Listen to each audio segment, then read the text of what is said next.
The sports page with the Orlando Sentinel and FM 96.9 The Game's Mike the Bulldog Bianchi. On JRR. Bulldog Sports Page brought to you by our iHeartRadio Music Festival. 3 more chances to win flyaways and $1,000 today for listening on the job. 905, your first keyword to be ready to text to 200-200. Yeah, you heard that part. Text it to 200-200.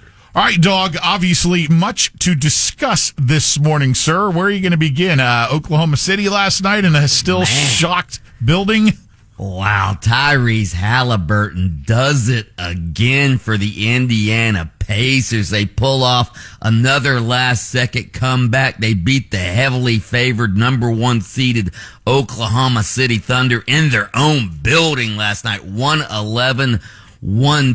Halliburton hits the shot with 0.3 seconds left. He's hit 4 either game-tying or game-winning shots in the last second during these playoffs. He's been unbelievable. He is missed a big shot, no question about it. The Pacers take a 1-0 lead in this series. The Pacers turned the ball over 25 times. They trailed by 15 points in the fourth quarter against a team with the best home record in the NBA. They had no answer for Shai Gilgeous-Alexander, the MVP of the league, who scored 38 last night, but they still won the game. The final score was their only lead of the night.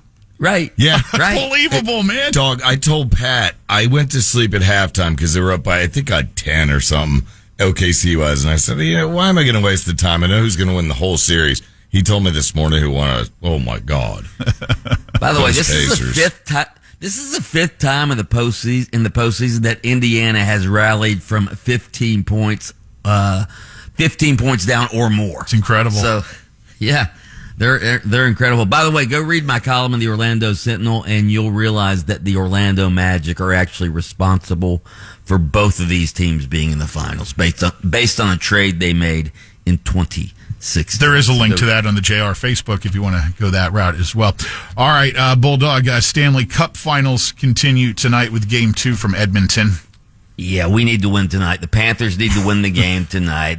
Edmonton's had their fun. They won Game 1, so we'll probably win tonight. I think it's still going to be a gentleman's sweep for my Panthers, but we'll see what happens tonight.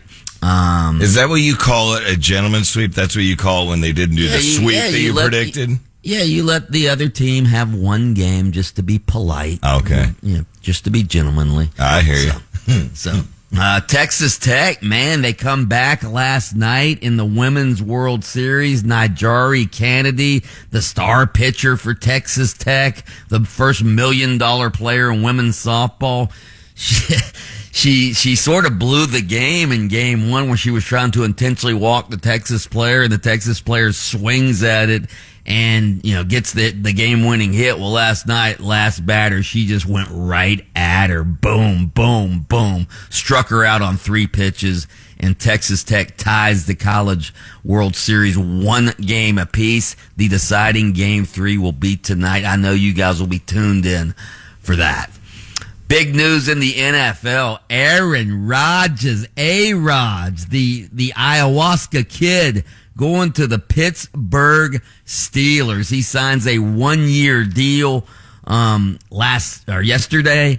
So everybody sort of assumed he was going to end up with the Steelers because the Steelers made no real moves at quarterback. So now Aaron Rodgers, 41 years old, will quarterback the Steelers next year. And I know Aaron Rodgers' name still has a lot of cachet. He's the 4-time MVP. This is a splashy signing by one of the league's most respected franchises. But when you boil this down, this is simply an aging over-the-hill quarterback signing with a sort of proud but desperate franchise that hasn't won a playoff game in forever. Do you guys think this is going to turn out well? I don't, and I think what this is, to extend on your thought there, is a guy hoping to go out on his own terms with a spectacular Phoenix rising from the ashes type season, which that'd be nice. It'd be a great story, but come on, man. I think that they're going to make it at least into the playoffs with him, and maybe he'll do well next season once he gets peace. I'm A-Rod. You know me, I'm Team A-Rod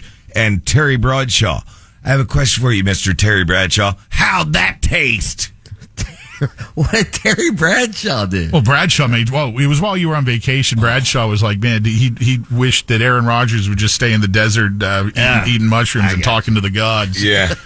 and chew on some more bark. Yeah. So you think they're going to make the playoffs? I think it's going to be a flaming dumpster fire myself. I say playoffs, you go dumpster fire, Pat. I say injured by midseason. Oh, God. Okay, I'm writing Speaking them down. of injured, Anthony Richardson, the former Gator quarterback, number 4 overall pick by the Colts a couple years ago in the draft, he's hurt again now.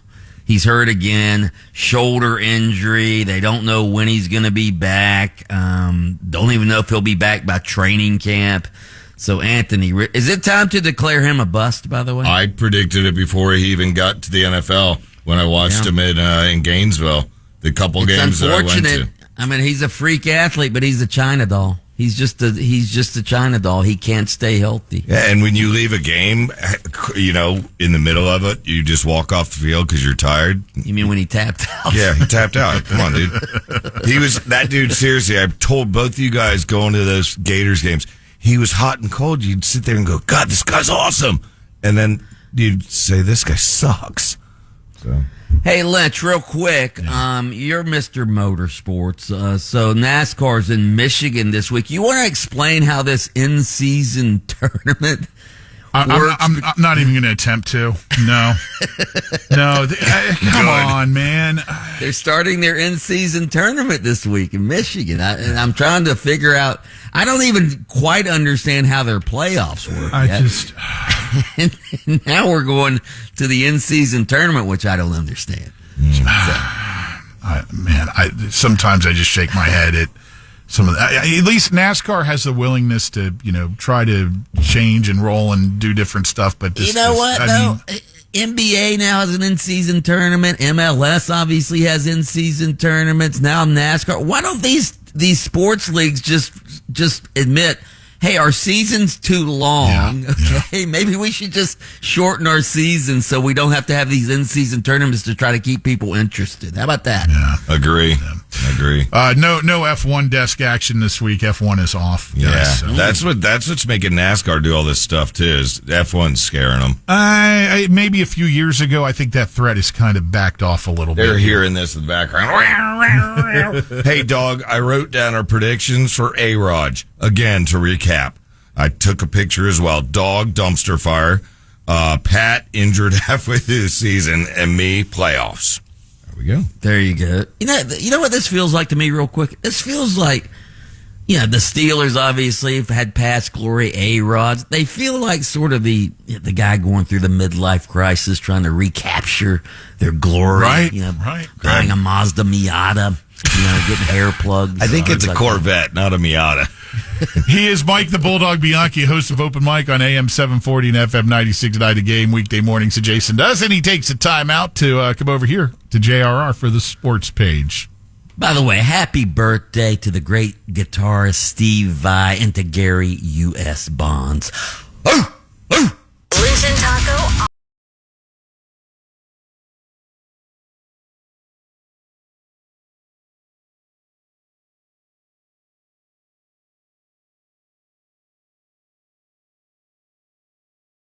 On demand. Download the iHeartRadio app.